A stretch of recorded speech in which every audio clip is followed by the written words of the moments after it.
Khris. Shot won't go. Chuck with a rebound. And that'll do it. It's over. The Bucks have done it. The long wait has ended. After a half century, the Milwaukee Bucks are NBA champions once again. Everybody hitting threes. Winning 4 games to 3 in a classic series between two terrific teams.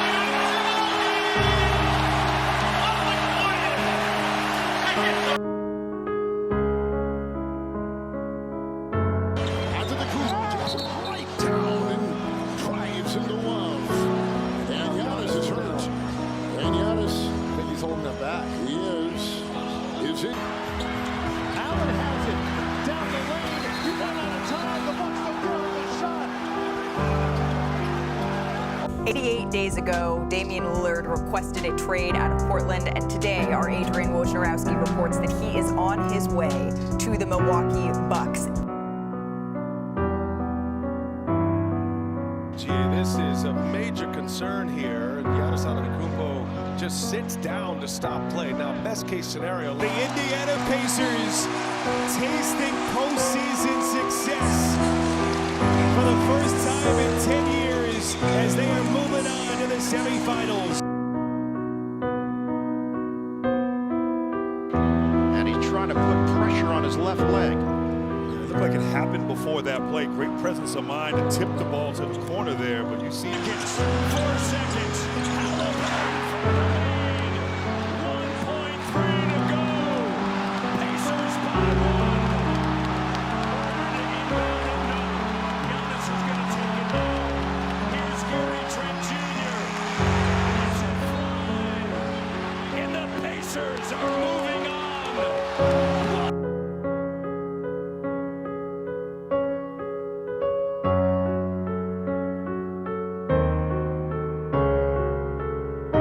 When the Milwaukee Bucks captured their second championship in franchise history in 2021, their future seemed bright. Giannis had just finished his best season ever and was still getting better. The secondary duo of Jrue Holiday and Khris Middleton had been incredible in their championship run, and supporting pieces like Brook Lopez and Bobby Portis looked to be reliable options for the Bucks for years to come. 4 years later, and the team looks completely different. Giannis and Portis are the only 2 players left on the team from that championship year, and the team hasn't made it past the second round in the last 4 years. Bucks fans like myself have been left wondering where it all went wrong. How did such a promising team fall apart in such little time? The truth is, it wasn't one big thing or even a few big things, but many little pieces that piled up over time and eventually crushed the Bucks' championship hopes. I'm going to go year by year and look at how each season has led us to where we are now. Ethical Hoops presents How to Destroy a Championship Team. Entering the 2022 NBA season, the Bucks looked to defend their title.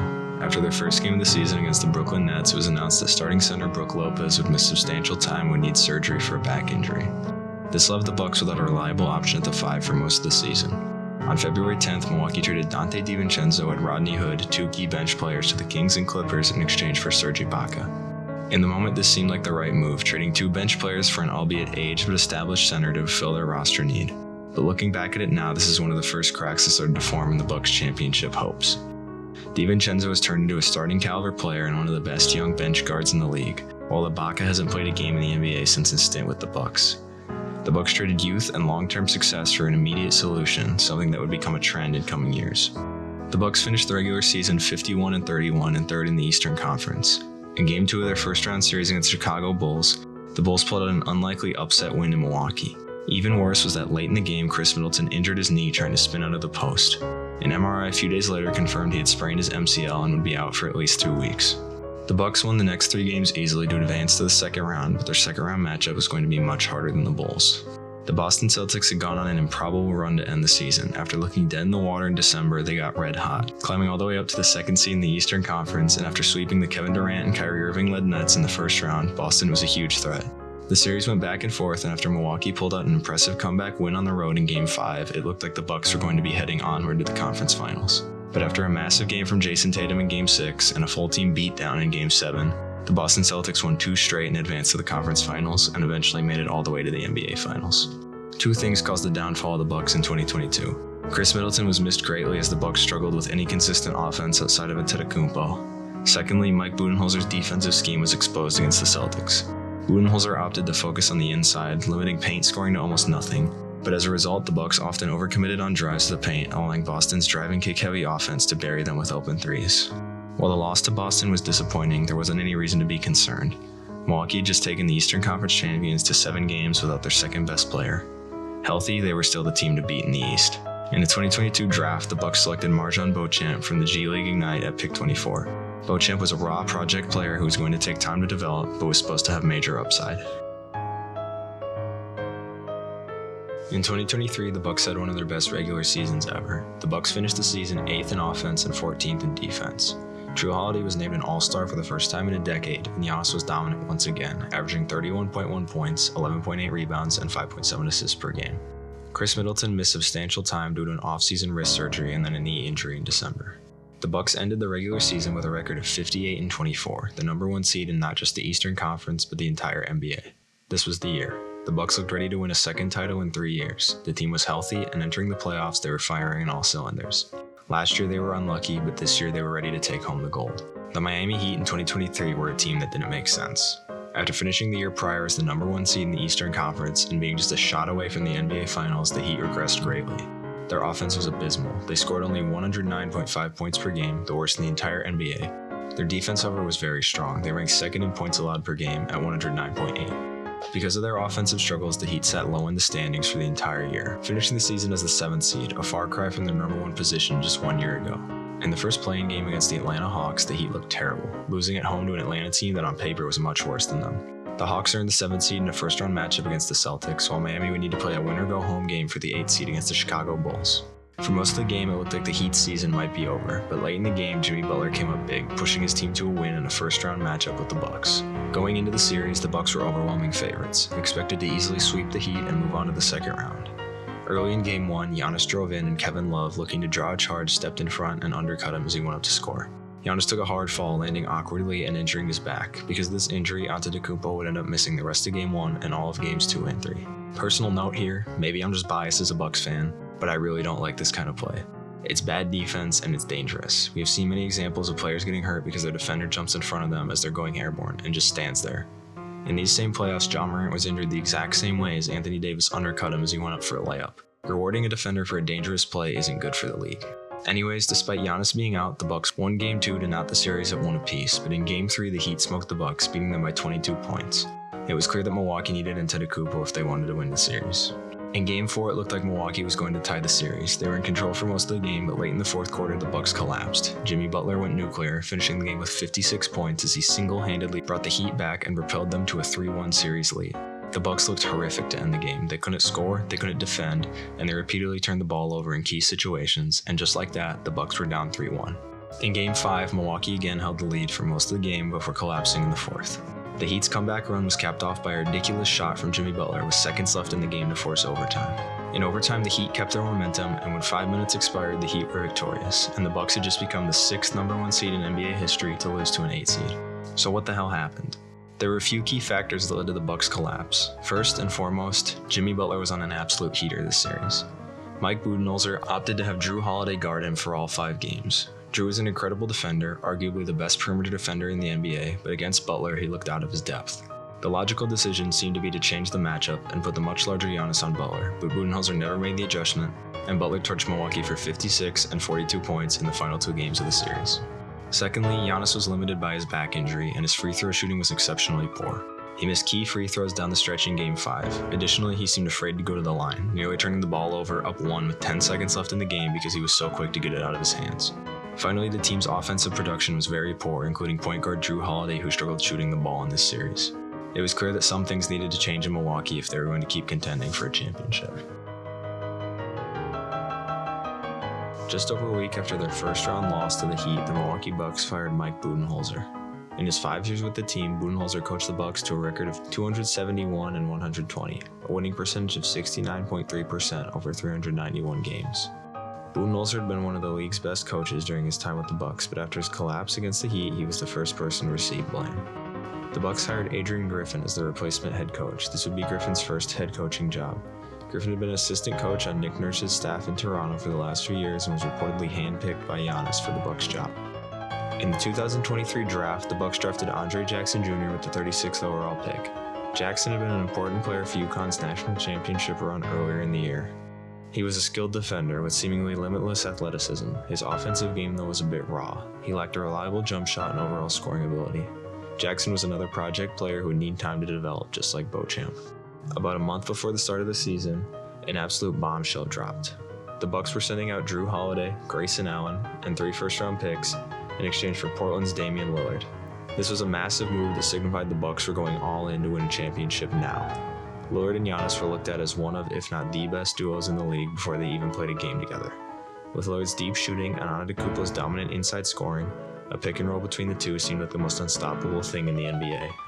On opening night, the Bucks played the Philadelphia 76ers, who were missing James Harden due to him holding out on a trade request he'd made during the offseason. Despite Philly missing their second star, the game was close, closer than it probably should have been. The Bucks eventually got the win, but in the process gave me and many other Bucks fans watching a few heart attacks. Dame was excellent in his first game as a Buck, scoring 39 points, the most for any player in their Bucks debut in NBA history. After an up-and-down first game where the Bucks eked out a win, the next few games of the season revealed that this season wasn't going to be as easy as many thought.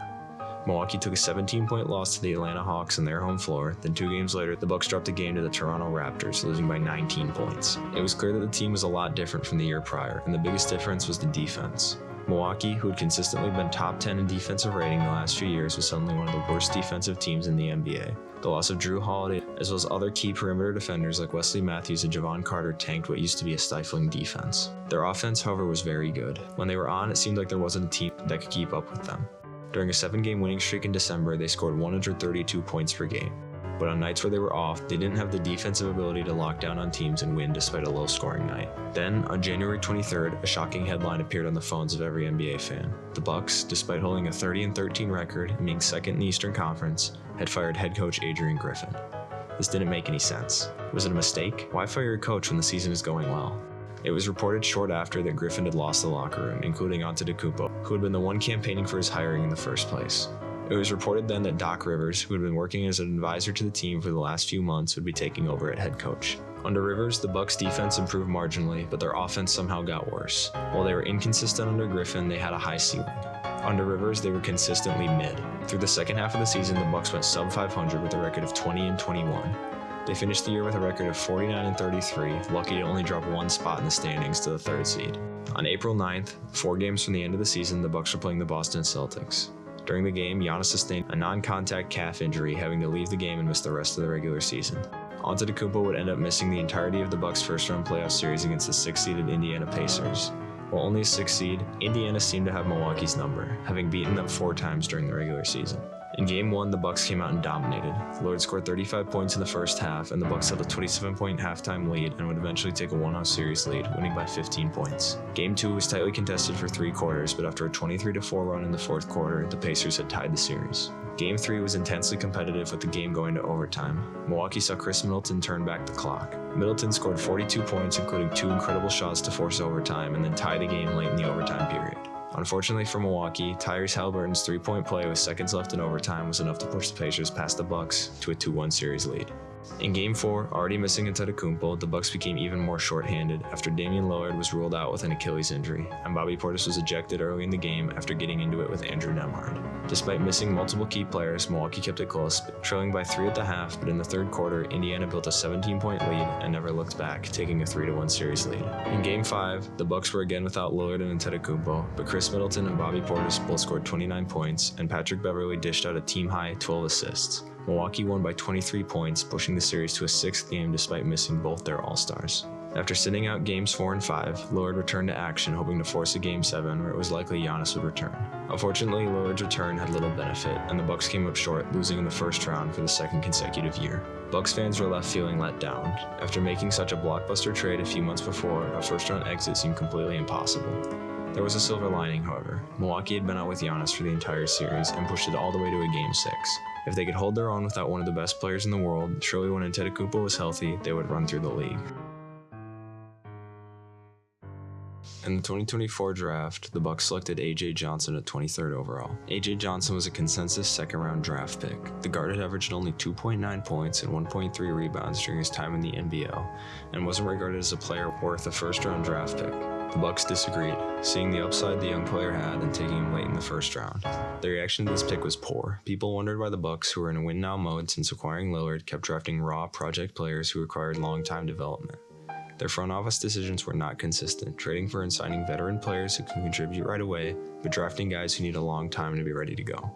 In free agency, Milwaukee signed a few players in hopes of shoring up their perimeter defense.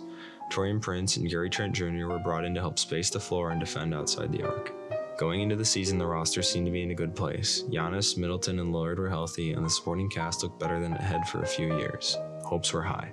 Things started to fall apart as soon as the season started. The Bucks won their season opener against the Sixers, but then lost the next 6 games, the longest losing streak they had had in years. A few of those losses were justifiable. 2 games against the red-hot Cavs and 1 against the defending champion Celtics made sense, but losses to the Bulls, Nets, and Grizzlies were inexcusable. The Bucks calmed down and got back on track during the in-season tournament. In this year's tournament, the Bucks played what would end up being their best basketball for the whole season. Milwaukee made their way to Vegas and took down the Hawks before destroying the OKC Thunder to win the NBA Cup. After this, the Bucks fell back down to earth. They were never consistently good. They would win a few games, but then lose the next 4. It was clear that this roster in its current iteration was not going to win a championship. Some sort of change needed to be made. On February 6th, a change was made. Milwaukee traded rookie A.J. Johnson and Khris Middleton to the Washington Wizards in exchange for Kyle Kuzma. The Bucks had traded one of their cornerstone players, Giannis' partner in crime, a massive reason why they won the title, and one of the best Bucks of all time for fucking Kyle Kuzma. Middleton had been a calming presence for Milwaukee, the go-to guy when he needed a tough bucket and a reliable scorer all throughout his time as a Buck. Unfortunately, in his last few years, Middleton had dealt with a lot of injuries and missed a good amount of time, and the front office, being in win-now mode, decided that was unacceptable. So Middleton is now a Wizard, and Kyle Kuzma is a Milwaukee Buck. To end the regular season, the Bucks showed flashes of a contending team, winning 6 in a row. The Bucks finished the year 5th in the East with a record of 48-34, setting them up for a second straight first-round matchup with the Indiana Pacers. This year, everyone was healthy. This year would be different, right? In games 1 and 2 in Indiana, the Bucks were outmatched. They were old, slow, their defense struggled against Indiana's fast-paced offense, and their offense ground to a halt. In Game 1, their big trade deadline acquisition in Kuzma recorded a stat line of 0 points, 0 rebounds, and 0 assists. Kuzma contributed literally nothing when he was brought in to be the team's third option. The Bucks were heading back to Milwaukee down 0-2 in the series. In Game 3, the Bucks got back on track, getting a much-needed 16-point win to keep themselves alive. But in Game 4, disaster struck. While scrambling for a loose ball early in the game, Damian Lillard tore his Achilles, ending his season. The Bucks went on to lose Game 4 by 26 points, falling down 1-3 in the series. Game 5 in Indiana seemed to be going Milwaukee's way. It looked like both teams would be heading back to Cream City for a Game 6 in a few days, but then late in the 4th quarter, the Pacers surged back, forcing the game into overtime. The Bucks controlled overtime, and with less than a minute left, they were up multiple scores, but then after timely baskets from the Pacers and a costly Gary Trent Jr. turnover, the ball was in Tyrese Haliburton's hands with a chance to win the game. Haliburton drove in and laid the ball up, scoring and putting the Pacers ahead with only 0.2 seconds left on the clock. The Bucks inbounded the ball and hurled a Hail Mary shot down the length of the court, but it was no good. The buzzer sounded, and Milwaukee had just lost their 3rd straight first-round series and 2nd straight to Indiana. As the Bucks walked off the court in Gainbridge Fieldhouse, something felt different than the other years. This felt like this was it. There was no optimism, no excitement for next year. Just a feeling of worry about what the future of the Milwaukee Bucks would look like.